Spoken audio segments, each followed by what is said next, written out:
In response to Thursday's agreement signed between the governments of Bangladesh and Myanmar on the repatriation of Rohingya refugees, Oxfam says people must be given the choice as to whether they return or not. Lilian Mercado, Oxfam's Asia Regional Director, said, "We welcome that the governments of Bangladesh and Myanmar are now exploring solutions to the Rohingya refugee crisis, but the conditions for people to return safely and voluntarily are not yet in place. Refugees are still arriving, deeply traumatized by what they have experienced, and many of those who have fled to Bangladesh fear for their safety if they go back.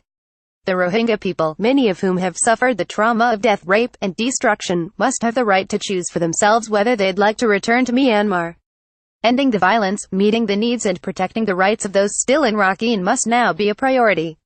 Independent investigations should be carried out on all human rights violations with those responsible brought to justice.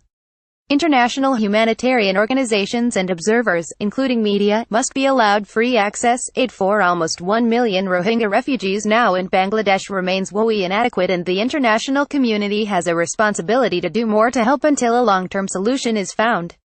Less than a third of $434 million needed for immediate water, food, shelter, safety, and basic needs over the next 3 months has so far been provided.